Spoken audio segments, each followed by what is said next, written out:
नमस्कार मित्रांनो, स्वागत आहे तुमचं आताच्या ब्रेकिंग न्यूजमध्ये. मित्रांनो, शिर्डीमध्ये प्रसादाच्या नावाखाली देश विदेशातून येणाऱ्या लाखो भाविकांच्या श्रद्धेशी आणि आरोग्याशी खेळ करणाऱ्या पेढा व्यावसायिकांवरती अन्न आणि औषध प्रशासनानं पुन्हा एकदा मोठी कारवाई केली आहे.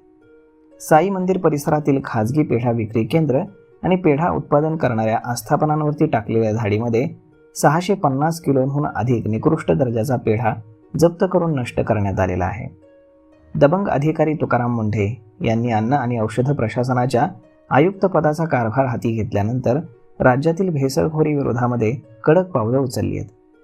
शिर्डीच्या साई मंदिर परिसरामध्ये खाजगी दुकानदार प्रसादाच्या नावाखाली भाविकांना अतिशय निकृष्ट दर्जाच्या पेढ्यांची विक्री करत असल्याच्या तक्रारी अन्न आणि औषध प्रशासनाला प्राप्त झाल्या होत्या. भाविकांच्या आरोग्याला धोका पोहोचवणाऱ्या अशा घटनांवरती तात्काळ कारवाई करण्याचे निर्देश आयुक्त तुकाराम मुंढे यांनी दिले. आयुक्त तुकाराम मुंढे यांच्या आदेशानंतर अहिल्यानगरच्या पथकानं शिर्डीमध्ये धाड सत्र सुरू केलं. गेल्या अवघ्या 15 दिवसात दुसऱ्यांदा प्रसादाची दुकानं आणि उत्पादन करणाऱ्या कारखान्यांवरती छापा टाकण्यात आला. काल दिवसभर FDAच्या अधिकाऱ्यांनी शिर्डीमध्ये हे धाड सत्र राबवलं. या कारवाईमध्ये तब्बल 650 किलोहून अधिक वजनाचा निकृष्ट पेढा जप्त करण्यात आला. तो कायदेशीर प्रक्रियेनुसार नष्ट करण्यात आला.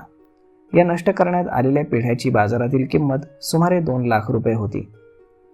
अन्न आणि औषध प्रशासनाच्या या सातत्यपूर्ण आणि धडक कारवाईमुळे शिर्डी परिसरातील भेसळयुक्त आणि निकृष्ट अन्नपदार्थ विकणाऱ्या दुकानदारांचे धाबे दणाणले आहेत.